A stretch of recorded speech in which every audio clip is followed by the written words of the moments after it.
Good afternoon, everyone, and thank you so much for joining us for this Achates live session on Thursday, the 14th of April. Today, we're going to be discussing the topic of inspiring younger donors. This discussion will be chaired by our Director of Strategy, Fiona English, who I'll hand over to in a short while. My name's Deborah Larwood. I am Director of Development here at Achates. We're a creative consultancy with a holistic approach to recruitment, fundraising and strategy development. We take our name from Greek and Roman mythology. Achates was the close friend and loyal advisor to Aeneas. So we think our name quite neatly describes the relationship that we offer to our clients in the cultural sector. We set up Achates Live in order to support the sector, bringing fundraisers and other arts professionals together in order to discuss the key topics and also to enable you to help and support one another. It's fair to say that Achates doesn't necessarily have all the answers, but what we do have is an overview of the cultural sector, and we're incredibly passionate about using our perspective and role in a supportive way. Our live stream started as a way for us to support the sector during the first lockdown, and it's continued on a regular basis and driven by the topics that you, our viewers, have requested. Now, today's session, as I mentioned, will be focused on the topic of inspiring younger donors, where we'll be considering together whether cultural organisations should be investing in engaging and cultivating younger donors, what young actually means in this context, the different generations of younger people, and what is required in terms of offer and approach to engage them. Finally, just to say that all of the information that we share in today's conversation is, of course, live and current at the time of broadcast. Now, I'm delighted to be able to welcome our very special guests who will be with us to explore this topic today. Our panel kicks off with Emily Stubbs, Director of Development at the Orchestra of the Age of Enlightenment. Emily spent the last 25 years in fundraising for various performing arts organisations, including the English National Opera, Wigmore Hall, the Royal Academy of Music, and of course OAE, where she is currently Director of Development. During this time, Emily has raised millions for capital and revenue projects and specialises in major gifts and senior volunteer engagement. She's devised and established several young supporter schemes, and some of her current supporters have been giving for over 25 years and were really quite young when they started. So she's a great believer in the importance of inspiring younger donors. Good afternoon to you, Emily. Hi, it's great to be here. Thank you. Next up on our panel today is Dr. Kate Maltby, a supporter of the Gate Theatre. Kate is a columnist, critic and academic, currently best known as a weekly columnist in the newspaper. Kate also has a committed track record in philanthropy, development and sustainability, particularly around her existing interests in theatre, education and human rights. In this capacity, she is heavily involved in the Gate Theatre and is Deputy Chair of Index on Censorship, the global media freedom charity. A very good afternoon to you, Kate. Thank you for joining us. And finally, we have Helen Gaffney, Head of Development, at Arnolfini. Helen leads fundraising at Arnolfini, re-establishing a voluntary income stream for the gallery across individual trust and corporate giving strands, following its relaunch in 2019. Helen also supports the Craft Council's development work on a project basis, currently leading on acquisition fundraising to diversify its national collection of craft. Helen is also a senior consultant and former exec director of Achates, working with arts and culture organisations across the UK to build income, develop audiences and strengthen governance. And she's currently working with the University of the Arts, New Writing North and the Women's Prize for Fiction on a range of research and evaluation projects. Hello, good to see you, Helen. Hi, hello, nice to be here. And as I mentioned, the session today will be chaired by our brilliant Director of Strategy, Fiona English, who I'll pass over to in a minute, who will set the scene for us and then lead today's discussion with our panel. I'll be back at the end to join you with some questions from the audience. So as the conversation rolls forward, please do send those over in the chat, and that will be ably manned by our Head of Trusts, Rose. Thank you very much, Rose. So without further ado, it's over to you. Thanks, Fiona. Thanks, Deborah. At Achates, we know that the culture sector plays an important role in society and our daily lives, which is why access to culture is a human right, so Article 27. Whilst economic value is one of the important ways in which our sector has impact, It's just one of 8 types of value it brings. And at Achates, we believe that we should never argue for any one type of impact in isolation. Just as you cannot effectively prioritize and target every audience group, you'll be unlikely to effectively drive every type of value. So it's important that every organization should be precise about the types of value it brings. Do see there's a resource that you can find on our website about the 8 types of value. Being able to articulate the types of value we're bringing and to whom helps us to make the case for support and to target a range of potential donors, which is critical at a time when we know that the £545 million for culture involuntary income is growing most rapidly in individuals, but the pace of that growth is nowhere near enough to meet the widening gap in statutory support. In many regards, we still all seem so focused on the relatively limited same pool of major donors, particularly a group of donors who come from culture and have been investing in culture, rather than attracting new and diverse donors to the sector. And at times, this is creating an atmosphere of competition rather than a combined effort to engage a broader range of donors whose interests reflect the range of impact we bring. The case in point is perhaps younger donors and the reluctance of organisations to prioritise investment in this area. In many ways, we can perhaps see a mirror to legacies as an area of giving which we know has long-term potential for significant impact, but which the need to invest without a clear, predictable rate of return makes it a lower priority, even for the largest of organisations when resources are limited. At Achates a few years ago, we decided to work with a new associate who specialised in engaging millennials and had spent much of her career in tech startups targeting this audience group. We introduced the idea of this area of fundraising to a range of major cultural organisations whom it seemed clear to us should be investing in this area, but we never sold a single day of her time, as no one felt that they could make younger donors a priority. So today we want to explore this important topic and hopefully even to make you think again as to what might be achieved and why this is an important area to consider.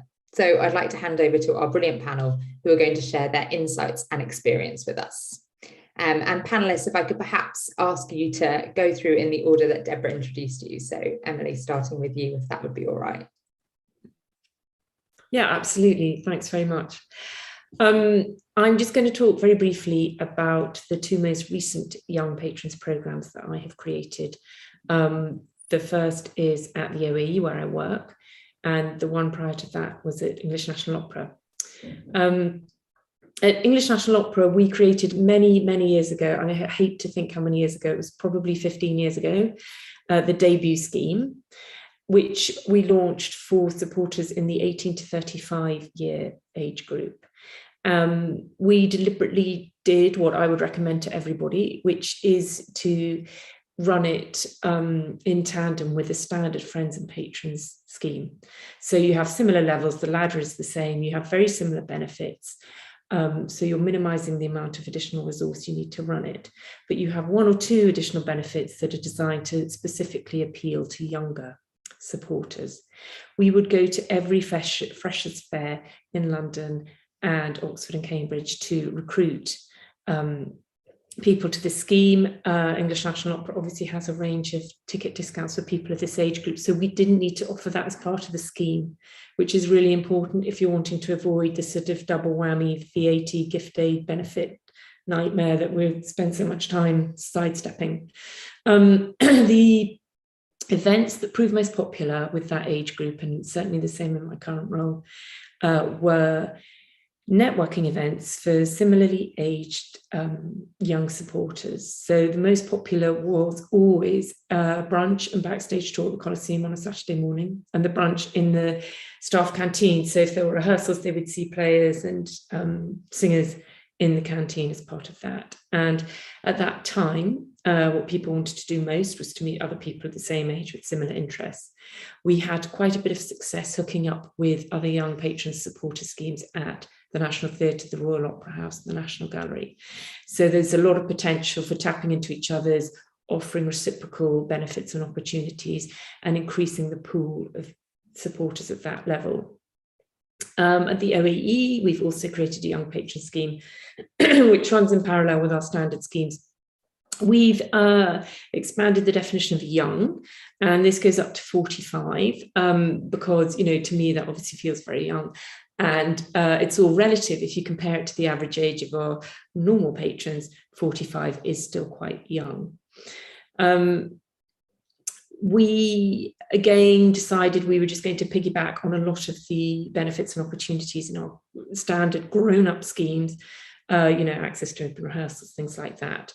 But we have also created some bespoke events. I recently did one at a contemporary art gallery in Angel with a very small group of players, very short performance, very, very interactive, quite a lot of sort of stand-up, lots of free champagne, lots of free canapes. And that went extremely well. What I would say is that unless you charge for these events, even if you just charge a £5, people are less likely to come. We all have this problem. If we haven't paid for something, we think, oh, it doesn't matter if we don't go. But actually, it's a real pain if people don't turn up. So I would always put a nominal charge on it, which will also help with your VAT gift aid, you know, caper that we all have to go through. But I would say short, compelling, really dynamic performances are good for an extra level of engagement. If you're already offering evening performances of whatever sort that the public can access, you need to offer something separate. The other kind of networking that I've discovered our young patrons of the OAE like is with senior volunteers, board members and members of the OAE Trust. There's a certain type of young patron that sees it as an opportunity to find mentoring and work and you know, vocational networking opportunities. And if you have some heavy hitters amongst your senior volunteer cohort, that can be really quite appealing. What we find is if we say hosted by the board, people will look them all up and they'll come and they'll say, introduce me to X because I want to work for Accenture or whatever it is. Obviously, an easy win is to get them to subscribe to your social media platforms and to comment on them. We have over 80,000 subscribers to our YouTube platform of the OAE. Some of our videos have 3 million views on them. A lot of that traffic is driven by younger supporters and audience members rather than the, you know, standard patrons. I would say to get money out of anybody of any age, as we all know, takes between 6 and 20 points of contact. With young patrons, I'd probably double that before they give you money. When they do give you money, I get them definitely on a direct debit, and, you know, an annual one-off renewal fatal, they just won't do it. But if you can get it into the same part of their brain as a gym membership, even if they're not using it anymore, they won't cancel it. Finally, the sort of cherry on the cake for our young patron scheme has been a young ambassadors group that we created based on the Roundhouse model. And there's a lot on the Roundhouse website about this and how they set it up, but it works really well. If you pick up from your group of young patrons, you cherry pick half a dozen people who you think have the skills and expertise and potential to really benefit your organization over a long period of time. And it's, for us, it's a little greenhouse for the board members of the future. So they meet 2 or 3 times a year, either live or virtually. It's run by comms and development. And we say, this is what we're planning. What do you think? This is what we're putting on Instagram, YouTube. What do you think about this? How can you share it? How can you expand it to reach your networks? They all give money, usually between £500 and £2,000 a year. And they're very, very engaged. And it's a really, really wide group of people in terms of gender, ethnicity. You know, it's much, much more diverse than standard boards. And that's very, very deliberate for us. We've got our first young ambassador from the initial cohort who's graduating to join the OAE Trust. She is just the right side of 40, which, you know, we have to tell ourselves is still young. She's been very engaged. She was very, very committed to the meetings, gave us a lot of helpful advice, input, and she's now joining this other group that's more or less on a level with our board. And that is what I would say, is that a lot of these people are very aspirational. They have conflicting priorities for their time, for their money. You know, they have kids, they don't go out, or if they go out, they're not going out with you. But the one thing a lot of them seem to want to do still is to be on some sort of formal group or board. And that is quite a good way of hooking them in and keeping them hooked in for as long as you possibly can. Thanks. Brilliant. Thanks so much, Emily. Kate, if I could pass over to you.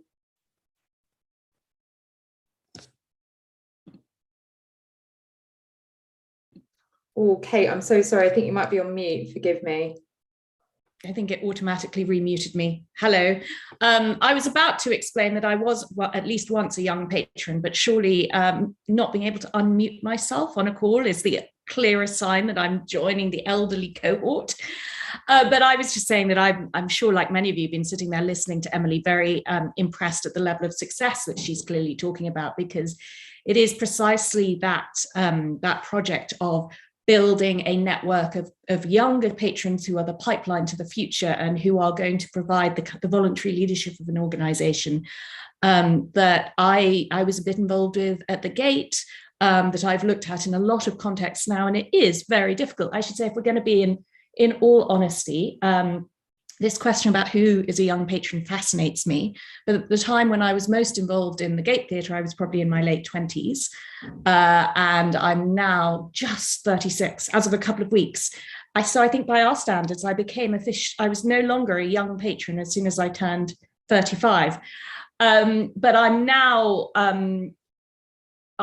much more involved in an organization called Index on Censorship, which is obviously not directly in the art sector, but has a very, very strong art strand, supporting freedom of expression amongst dissident artists in a lot of very difficult parts of the world. We do continue to do a lot of work in the arts. And I'm the deputy chair there. And I think, again, if we're going to be honest about ourselves and our priorities, Emily's point about the draw of serious engagement with philanthropy for younger people who are interested and have the means and are committed is very much about professional development for a lot of us, and was very much about professional development for me, and also for the people who I successfully brought in with me. I think I'm more interested in, I might be more helpful responding to specific questions about my experience later on, but I would say that at the Gate, where I was on the development working group, and again, to be honest, at that period, I was sort of the young rep on the development working group, which was mainly people who were either retired or slightly empty nesters. And integrating me into that group was obviously, I enjoyed it. It was great, but there was a model that pre-existed that was built around people who were at a certain stage in life who were involved in philanthropy, and part of what we tried to do was develop a separate network for younger people. It is but it is simply the case that those people have, as Emily said, huge demands on their time. They are professionally aspirational. If you can share a story about an institution's values that shares their values and their sense of their self and the sense of the role that they're playing in society at a certain time, then I think you can do amazing things, but you absolutely need to have new models and not fit it onto the old ones. Thank you, Kate. That's such a great point about not just trying to link into perhaps what we've already done. I'm sure we'll touch back to that. Helen, if I could pass over to you, please.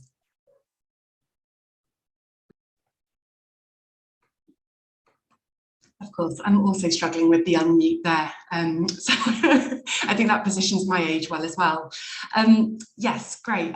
So at Arnold Finney, we've been developing opportunities to support the gallery. And when I joined back in early 2020, we didn't have an individual giving programme in place or a pipeline of supporters to cultivate.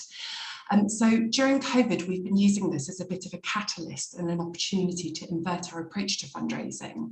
And I should say we're still very much at the beginning of our journey, but we are slowly developing our audience's understanding that Arnold Finney is a charity and that we are in need of support, which very much was not in place a couple of years ago when I joined. And through that, we're opening out opportunities for a much broader range of our community and audiences to support us.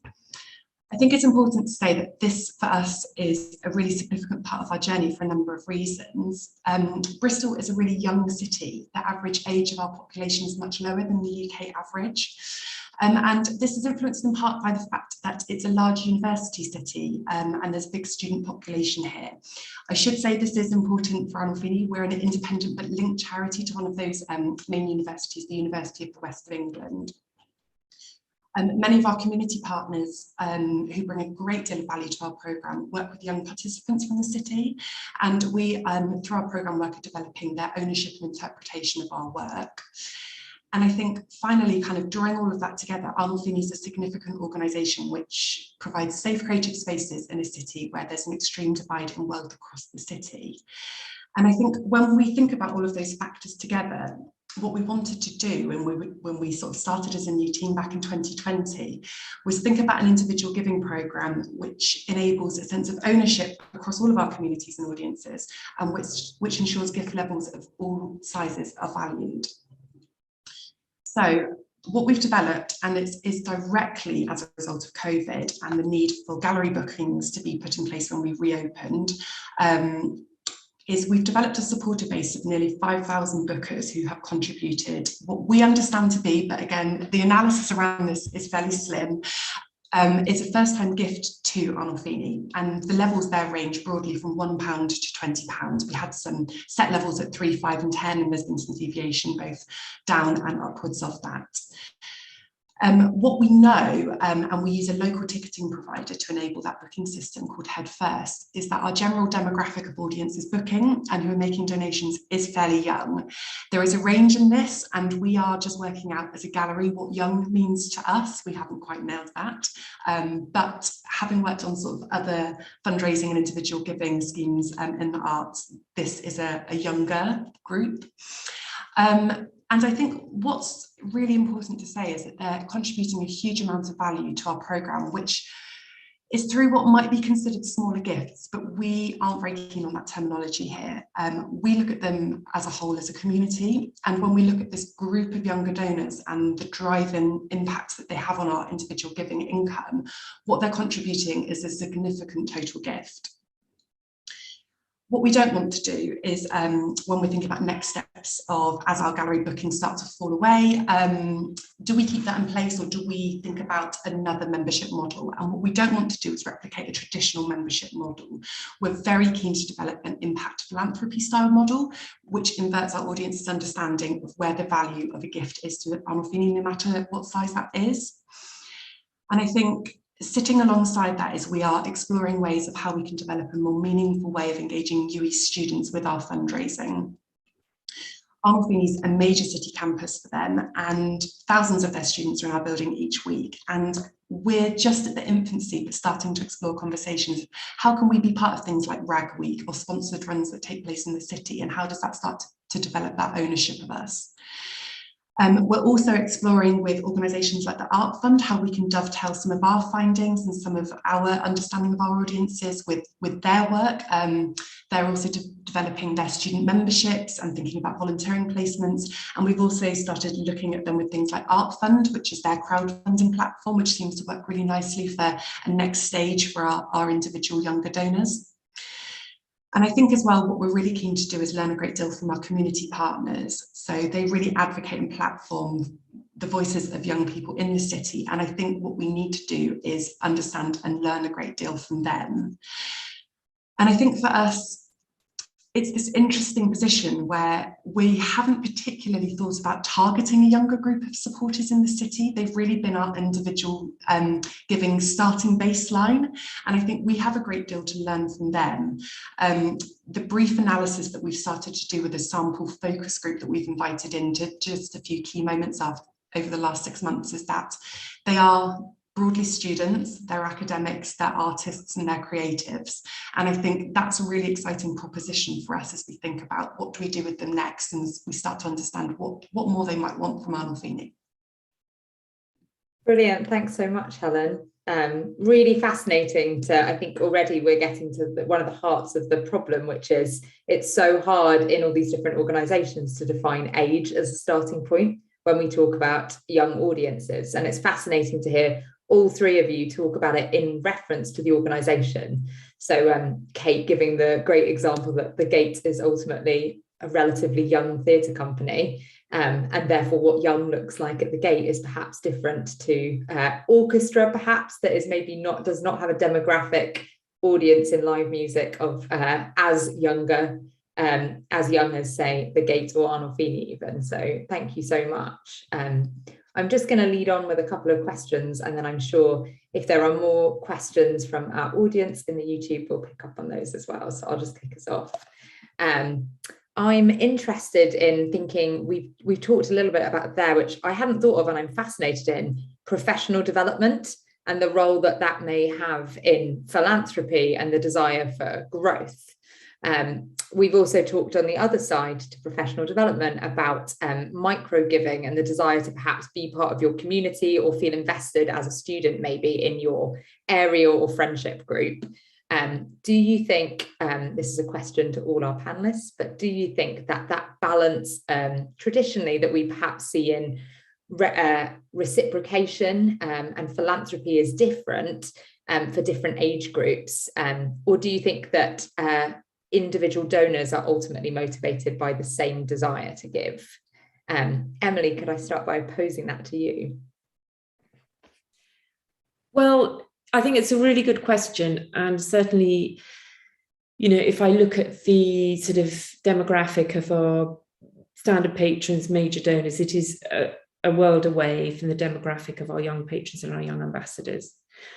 However, because I am so old and I have been in this game for so long, I can remember what some of my donors in their 60s were like, you know, in their late 30s, early 40s.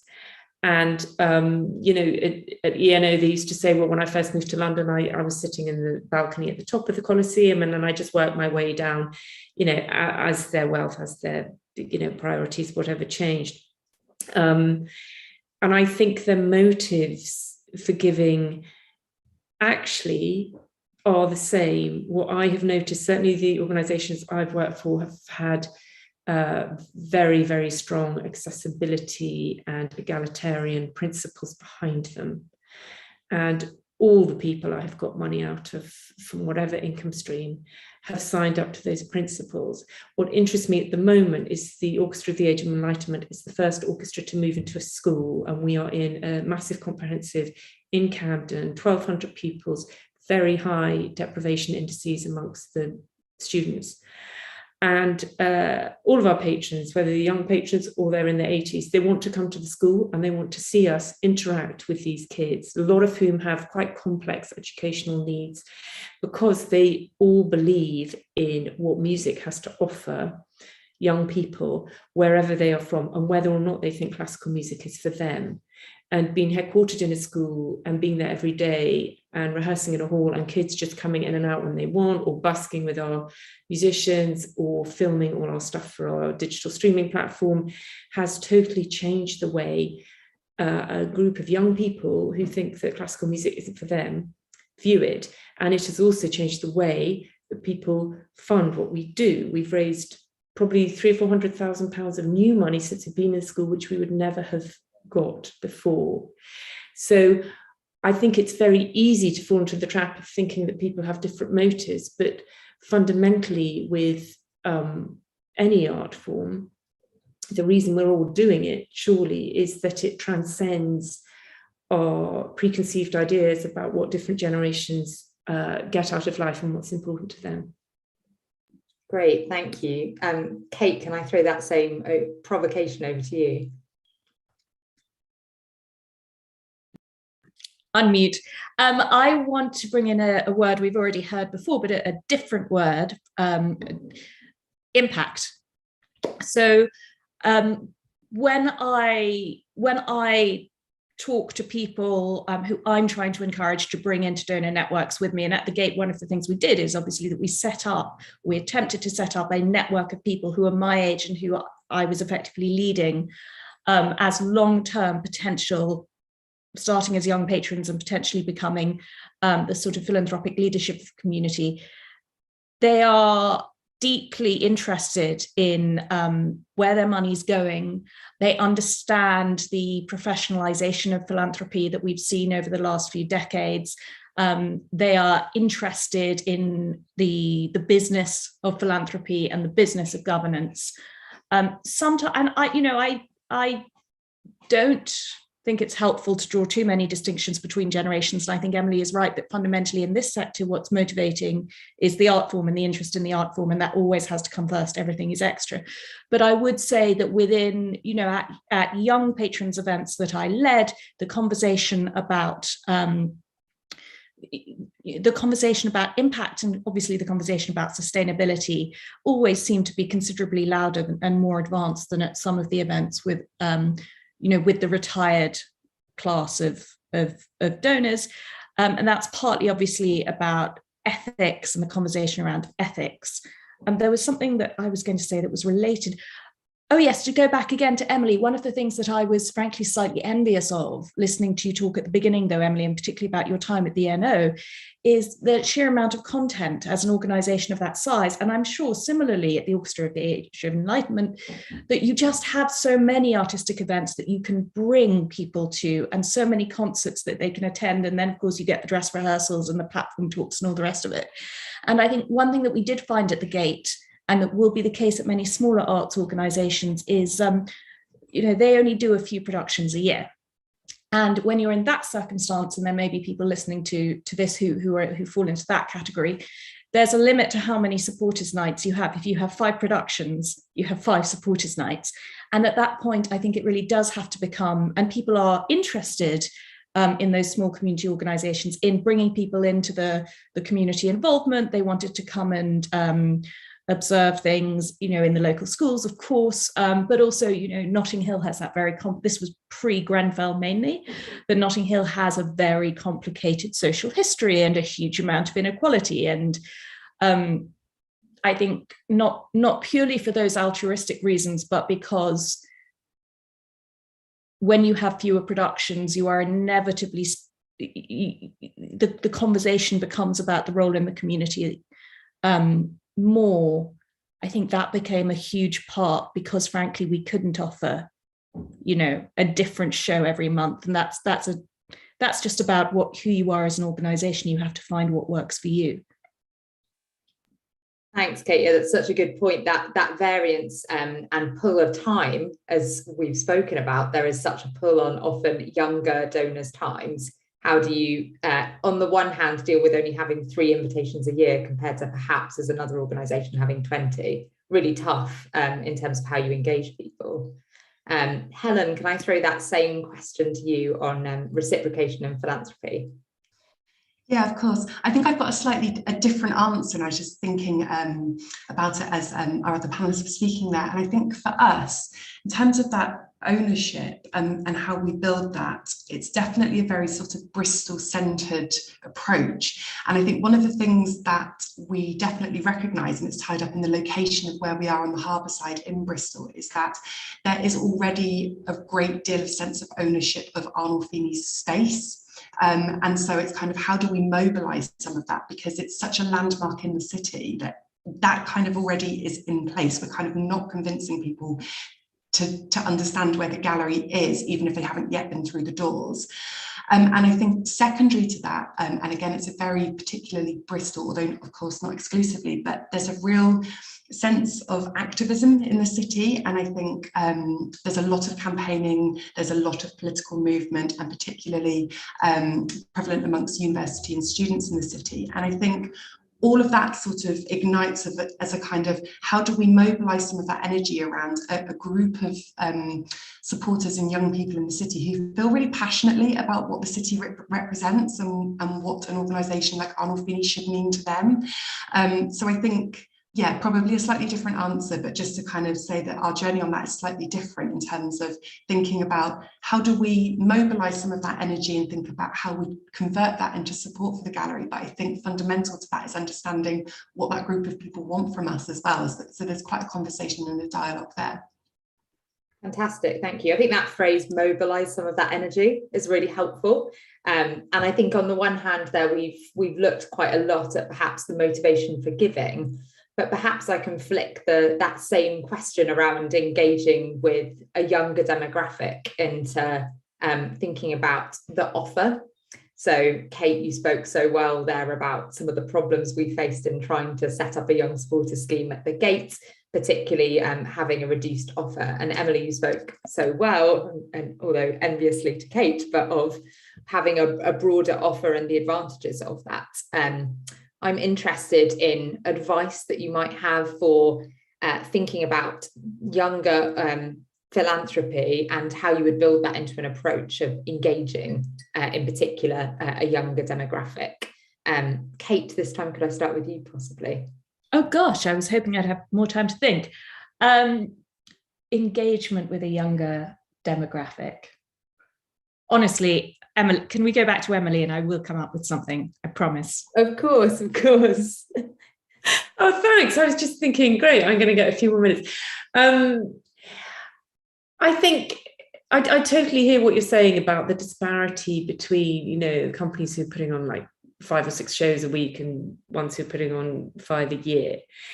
However, what I was going to say actually in my preamble that I didn't really focus on is that I would only expect to get this cohort coming to 1 or 2 events a year maximum, possibly 1 or 2 things that aren't events, like, I don't know, a focus group or a young ambassadors meeting or, you know, an education workshop, but talking about pure events, say, with a performance focus. I just don't think it's realistic to expect to get them more often than that. I'm really struck by the definition of a frequent attender at the South Bank Centre pre-COVID was somebody who'd been to a performance there once in the last 2 years. That's a frequent attender at the South Bank Centre. So, and you know, that if you look at the demographic of their audience, they've got nothing to do. So they should be there every night. They've got no excuse. So I think you have to be really realistic and say, you know, if you put on, say, 4 or 5 events a year that are created just for these people, but are focused on your product, you could expect to get each of your young patrons coming once, possibly twice. The other way to pick them off is to say, can I just come and have a coffee with you? Can I come and have breakfast with you? We are about to do a new outreach program, a new digital initiative. I just want your feedback on this. This is our new advertising campaign. What do you think? You know, we're thinking of moving into a school. What do you think about that? Because you're keeping the contact going, but you're not saying to them, you've got to give me 3 hours on your one night of the week off, and you've got to spend 50 quid on a babysitter to come. You have to be incredibly adaptable. And I find this is exactly the same actually with older supporters. There are some people who only want to have a 3-hour lunch with you and other people who only want to have a 10-minute drink in an interval. And it's like all individual giving. It's easy to do this when you've got a much smaller group. I completely appreciate that. It's all about making it bespoke and making it feel as though you're doing it on their terms rather than yours, because we all know that fundraising with individuals is a form of flattery. And once you accept that rather than fight it, you can replicate things. But I think you have to make it irresistible but infrequent. That's quite interesting as well, thinking about that flattery piece that you're arguing, Emily. I'm interested in how that relates to, in particular, Helen's view of often dealing with a lot of the student population of Bristol, and perhaps more of I almost want to say a politically minded. They're passionate about causes and looking for impact. Helen, is there perhaps a different view you have on that? I think it probably is a different view, yeah. And actually, as I was thinking about my answer to this and your positioning there around the politicalness of it, again, you know, we're in our infancy on this journey. But I think for us, as we're thinking about what does that membership or regular giving program model look like, we've been sort of typically, and you know, I'm a member of some of them, but a typical kind of art gallery membership is that kind of, you know, get a tote bag, get kind of, you know, the poster or the postcards. And I think whilst we absolutely sell those items within our bookshop, and that drives a really important revenue stream for us, we've been having conversations about, is that the right thing to be doing, of sending out tote bags to people that kind of haven't really asked for one? So we've been thinking very much around the environmental impact of that, and what does that look like, and if that's the right offer, then that's absolutely great. But I think, again, maybe it's coming back to Bristol being quite an activist city. I just think that might not be the right offer for us, and that's okay. It's not to say it's the wrong offer overall, but for us at the moment, I don't think it is the right offer. And I think as we've been testing how we welcome this group of supporters into our work, and all we've done is something really simple, like an hour ahead of public opening. We've had some teas and coffees, and we've invited a sample group of these people to come in and see the exhibition. And the hook has been meet the Arnolfini team, because we don't want to appear faceless. And we are quite a small team. There's only around sort of 12 core staff. And then of course our visitor services team is much larger. But it's been, please come and chat to our director, please come and chat to our marketing officer, and actually we've been asking them, what do you want from us? And what they want to know is what we think about the art. So again, they're very engaged with the work that's happening, and they just want to talk about it. So it's not to say there's not more for us to find out, but that's what we know so far. Yeah, and I think on that side, I definitely my favourite time in terms of individual giving at organisations has been talking to donors about the art and seeing their passion come through for it. It genuinely is something I desire, and I'm looking for those conversations. It's not purely necessarily about receiving gifts or finding an upscale. I think that's the thing that makes that part of development jobs so exciting and so rewarding, is being able to feel the impact that you're seeing, even in someone having love to show, not necessarily even at a community level. So it's really important, I think.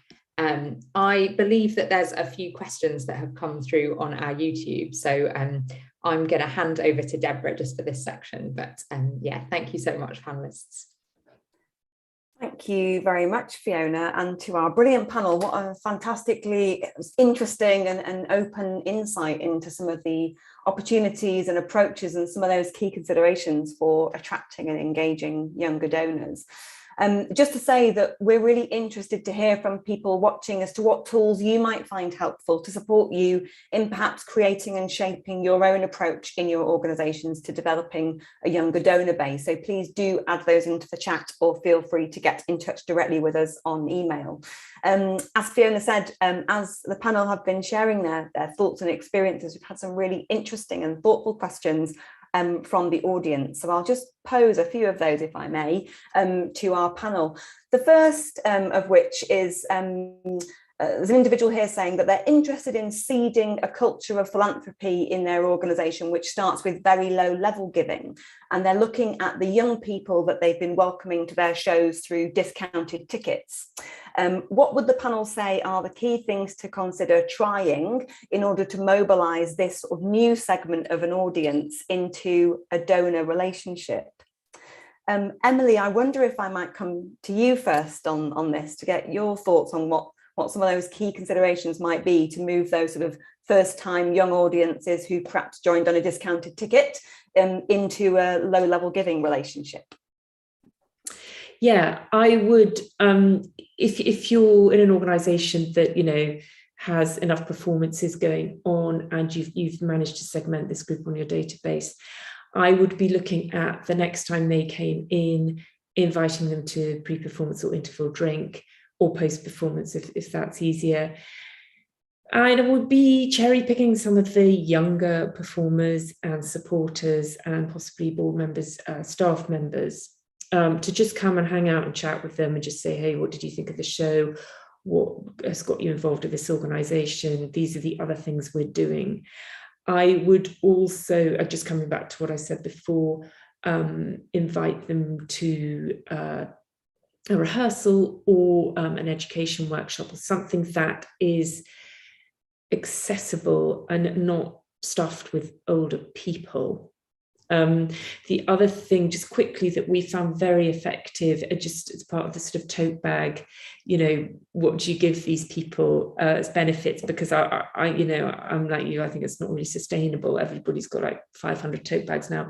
What we found really brilliant is digital thank yous and digital messages. So really, really short, just, one of our players or a chief exec tiny piece recorded on the phone, sent to people saying, hey, thanks for coming to this event, thanks for giving this money, we want to keep in touch with you, but we really appreciate your engagement. And I think that is the way forward in terms of connecting with people without giving them more stuff.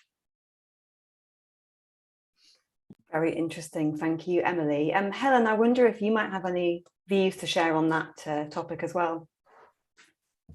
Yeah, absolutely. So we do a similar kind of digital thank you. But I think what's interesting for us, so we have our gallery and visual art programme, but we have a connected live programme. And that actually is very much produced in partnership with a number of organisations across the city. And so I think what we haven't yet done is unlock the opportunity there around kind of exclusive ticketing or what that might look like. So we haven't started exploring that yet. But it occurs to me that actually, you know, a lot of those partners we've known for a number of years, and it's a really small city. I'd be more interested in sort of developing a shared opportunity and programme there around access, because I think we do produce in-house, but actually we receive more things. And I think for us, you know, the value there is more in kind of opening that out as kind of a major venue that a lot of our local partners use as a touring space, but are based just down the road from us. So I think we haven't done that yet, but I'd be more excited about sort of thinking about that proposition in the network of people that we work with regularly. Brilliant. Thank you, Helen. That's fantastic. I've got a question that I think Kate would be brilliant to get your thoughts on next, which is cause-related giving is something that this particular individual is talking about with their colleagues a lot in their organisation. And I was thinking, Kate, when you were talking before about sort of values and impact. So the question here is, do you think that the proposition of the ask is different for a younger donor base, i.e. sort of moving away from that kind of benefit transaction and giving sort of more narrative on an organisation's ethics and environmental responsibilities? Do you think that is becoming increasingly important when thinking about the narrative you're putting in front of a younger prospect base? So I think storytelling is hugely important, not least because you are developing a base of donors who you're hoping will have a very long-term relationship with you. And therefore, what you actually need to construct is a story that they play a role in over a period of time, rather than a one-off transaction because they might not be in a position to make it yet. While we're on this, I mean, one thing that did occur to me when we were talking in the previous question, but I think is still relevant here, is this point about the individual relationship, and that fundamentally, as Emily says, whatever else we say, individual giving is about flattery and is about that individual relationship. And actually, values aligned giving and giving around causes can also be flattery, right? Because the pretense that young people are this incredibly ethical group and they're all doing it for utterly altruistic political reasons, that is part of the flattery that is continually laid out. But I think one thing that we found really did work and was initially a problem and then we cracked was very clear communication about what the ask was now, what the ask was likely to be in the future. Because I think it's worth pointing out with the young demographic that for a lot of these people, regardless of where they are on the wealth spectrum and regardless of whether they've inherited lots of wealth or they're young entrepreneurs who've made wealth young, or they aren't even, that well off now, but they may be in the future, or they may just be able to contribute what they can, many of them will be taking their first steps in this world and they're not used to development officers. And in fact, one of the things that I found continuously is that people would sort of say to me, so yeah, but aren't all these people going to try and talk to me from the Gate or from Index or from whatever organization it was, who they're just there to ask me for money, right? And young people can be very cynical and also sort of see straight through stuff. But I think we're actually often quite pleasantly surprised to be told truthfully, actually, the ask isn't today. And again, you need to be truthful about the fact that, I had someone who I invited to a party that I gave for the Gate. And when I saw her next and she hadn't come, she said, I'm really sorry I didn't come. I'm going to be honest with you. I didn't come because I knew at the end of the night you were going to ask me to get out a checkbook. And actually I didn't. I hadn't remotely been going to ask her to take out a checkbook that day. And I think being honest that, yeah, there will be an ask eventually, but it's fine to come to the party and it's fine to have the conversations and it's fine to stick around for really quite a long time is an important part of being clear and honest, but also welcoming to that group of people. Excellent, thank you, Kate. Yeah, there's such a lot in there to unpack, and what great sort of advice for people to take away who are thinking about how they might cultivate. And actually, that probably extends beyond younger donors. There's plenty of prospects, I'm sure, who, you know, if we thought a bit more about the transparency of what the journey will look like, perhaps we might find that the journey would be a little smoother. And I want to pick up on, I've got a question here about digital, and Helen, I think it's something that you touched on, but I think you were talking perhaps more about comms. The question here is, to what degree do you think digital giving channels are the key for engaging younger donors? So I think I guess we're thinking about things like philanthropy apps, contactless giving, and so on and so forth.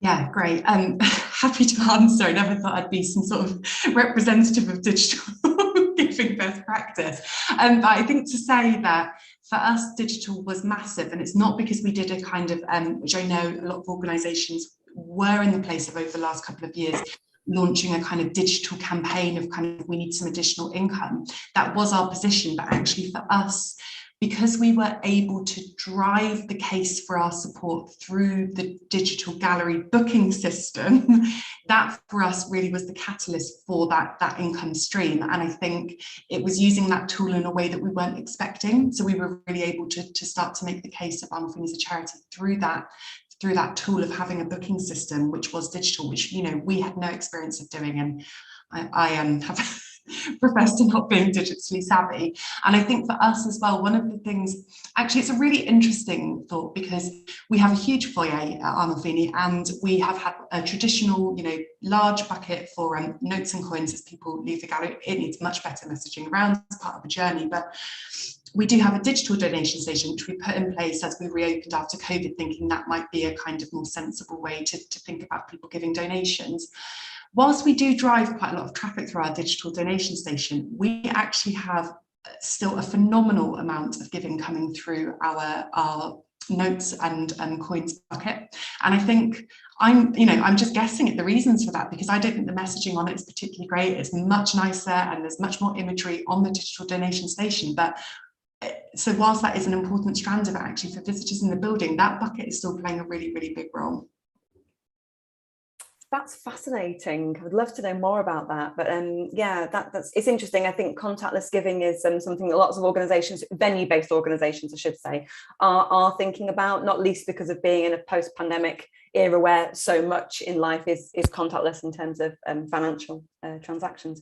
I think we've got time just for one more question. Emily, it's something actually that's been picked up from something that I think you perhaps shared in your sort of initial introduction, which is around the involvement of perhaps board, senior leadership in offering some of that mentoring for younger donors.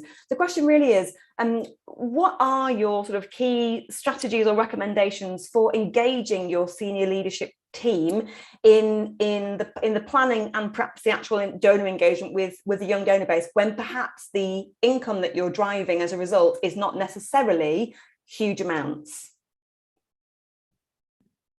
Yes, well, the rest of the senior management team and the board are very sick of me saying that fundraising is a really long game, but that's what I say, particularly in relation to young supporters. What I have done when we got all these young ambassadors to join the Young Ambassador Group, I made my chief exec spend an hour with each of them at the school where we work, talking to them about who they are, what they've done, why they've done it, how they've done it. And all of them, both sides, the chief exec and the young person, came out of that really invigorated and stimulated, and some of the young ambassadors are performers, and we're involving them in our work and some of our work with the school. And then when I invite them to events where there are going to be senior volunteers, I circulate biographies about them. And I say to senior volunteers, right, I need you to talk to this particular person because actually he's in the same sector as you were 500 years ago or whenever it was. And it's just all about hooking people up. And then I will get the chief exec or the senior volunteer to email the person after they've met them and say why they enjoyed seeing them, so that if they ever want, they have a direct channel of communication if they want to come back to them on anything. It's very time consuming, but because the scale of the OAE is small, it's easy to do, but I appreciate for some people it's not going to be so straightforward. Great. Yeah, there's something really interesting there, I think, about sort of empowering individuals and what they're also getting out of it as a way to further engage them. And I couldn't agree more. It is indeed a long game. I think perhaps on that note, we're probably at the point now where we'll need to wind up our conversation today. I would just like to start by saying a huge thank you to our panelists, to Emily, to Kate and Helen, and of course to Fiona for chairing what's been a really stimulating and encouraging conversation and discussion. As you know, here at Achates, we offer a range of services, including recruitment, fundraising, strategy and organisational development. So if you are interested in discussing how we might be able to support you and your work, or if you'd just like to speak to a member of our team, please do just drop us a line at info@achates.org.uk. Finally, just to note that our next Achates Live event will be on Thursday, the 12th of May. There'll be more details to follow on that one soon, so do keep an eye on your inbox. And it just remains for me to say thank you again for joining us, and we look forward to seeing you back with us in May. Goodbye for now.